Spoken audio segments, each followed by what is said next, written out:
What if I told you that one of the absolute strongest predictors of how long you'll live has nothing to do with whether or not you smoke? It sounds kind of crazy, right? Well, today we're diving into the incredible work of Dr. Andy Galpin, who is a world-renowned expert on human performance, to uncover what really matters for a long, healthy life. Let's get into it. So let me ask you straight up. We all know how dangerous smoking is. It's been drilled into us for decades. But what if there's a really common physical trait that's an even more powerful predictor of your lifespan? Go on, kick a guess. I bet the answer is going to surprise you. And the answer is your cardiovascular fitness, specifically something called your VO₂ Max. And look at this difference. It's just staggering. A massive study of 750,000 people found that smoking increases your risk of dying by about 40%. But having a low VO₂ max, that was linked to a 300% increased risk.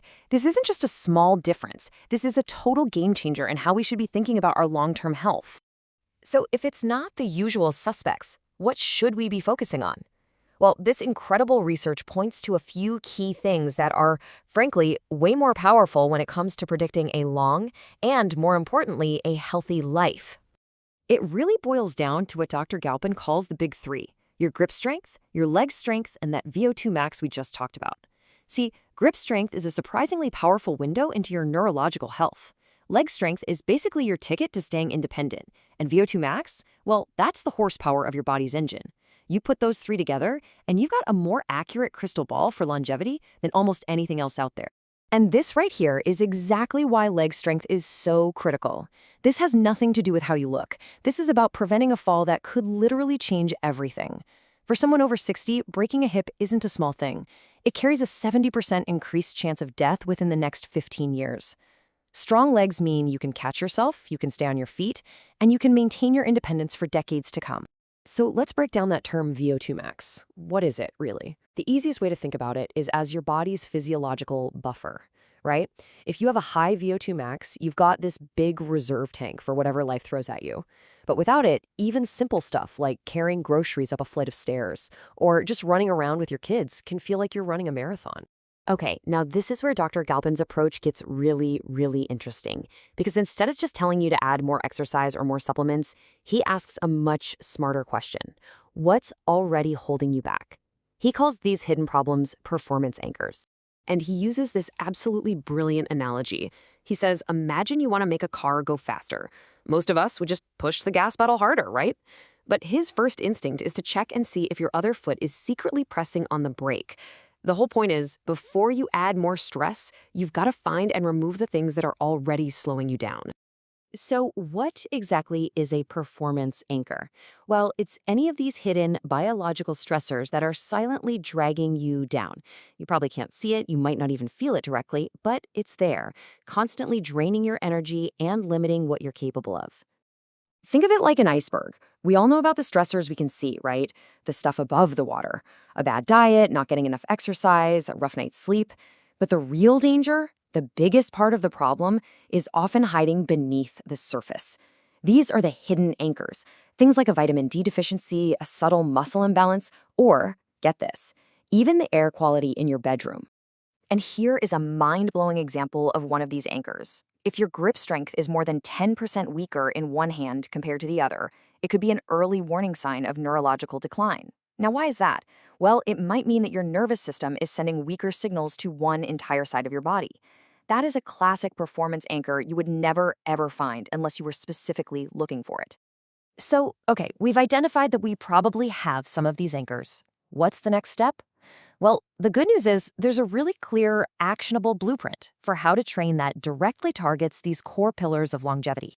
And the blueprint itself is actually pretty simple, but it's incredibly powerful. First, you just have to move well.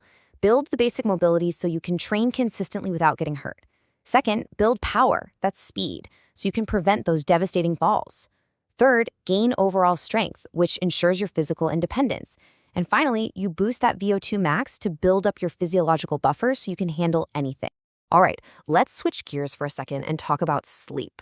We all know it's important. We hear it all the time. But Dr. Galpin's insights here go way beyond just, get 8 hours. So let me ask you this.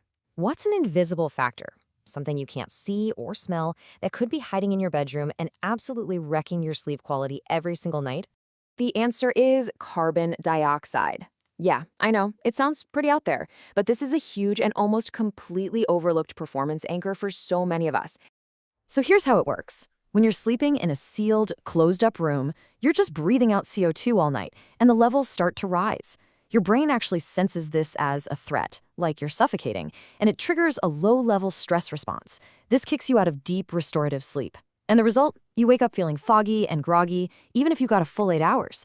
And the fix is so simple. Just crack a window or run a small fan. And here's another total game changer for sleep. It turns out that sleep consistency is often way more important than total sleep time. That whole idea of trying to catch up on sleep over the weekend, yeah, it just doesn't really work. Instead, try to go to bed and wake up within the same 30-minute window 7 days a week. It's a simple habit, but it can dramatically improve the quality of the sleep you're getting. So, what's the big picture here? What's the main takeaway from all of this? It's really that your physical health is one of the most powerful tools you have for taking back control in what can often feel like a pretty chaotic world. This quote from Dr. Galpin just captures the whole philosophy perfectly. He says, "There's a lot of things that people will go through in life that are out of their control. To me, this represents stuff that will be within your control. Your health is your foundation. It's a source of strength and agency that you can always, always rely on."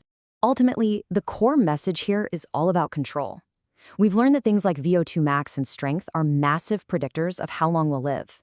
We've uncovered these hidden performance anchors that are secretly holding us back. And now we actually have a blueprint for what to do about them. So I'll just leave you with this one question.